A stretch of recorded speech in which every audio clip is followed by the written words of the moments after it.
RK Metāla pirmsākumi ir meklējami 1993. gadā, kad tika dibināts uzņēmums Remonta Kantors. Un tajā laikā uzņēmums nodarbojās ar to, ko arī vārds saka, remonta darbiem. Un tad jau tālāk uzņēmums sāk strādāt ar būvkonstrukciju ražošanu un tad eksportēja tās uz Skandināvijas valstīm. Tāds arī turpinājās līdz 2013. gadam, kad tika attīstīts arī mašīnbūves novirziens un tajā atrodamies arī šodien. Tad 12 gadus arī esam aktīvi auguši mašīnbūves novirzienā un esam nonākuši līdz tam, kad šogad esam izsūtījuši uz Ameriku 300 tonnas ražošanas iekārtu, kas ražos būvmateriālus amerikāņu būvmateriālu tirgumu. Un tad, principā, tā mūsu ražotā iekārta grobiņā spējas nodrošināt amerikāņu tirgu ar kvalitīviem būvmateriāliem. Esam ražojuši tiltus līdz 50 metriem vienā gabalā, kur bija diezgan jau interesanti aizvest līdz Ventspils ostai, jo ceļiem bija jādemontē gan zīmes, gan apmals.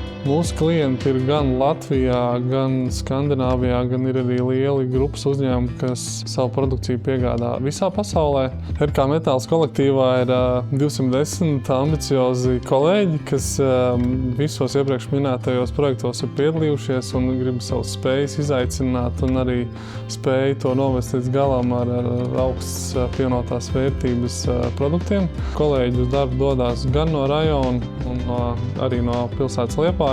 Nākot strādāt uz RK Metāls galvenokārt kolēģis izdodās uzrunāt par to, kā uzņēmums aug un turpina augt, un arī tās ambīcijas, kas kolektīvā ir, ražot kaut ko izaicinošu un arī piegādāt pa visu pasauli. Kolēģiem dodam arī iespēju izmantot uzņēmumu piedāvātu apdrošināšanas polisi, gan arī kolēģi var apmeklēt baseinu. Pat ir kolēģi, kas kopā savācās un spēlē hokeju, ir arī, kas spēlē basketbolu, to uzņēmums arī nodrošina. Un tajā pašā laikā arī ir kolektīvie pasākumi, gan bowling spēlēm, gan laivām braucām. Nu, protams, arī neizpaliek arī Ziemassvētku pasākums, kas ir kā gada noslēguma pasākums.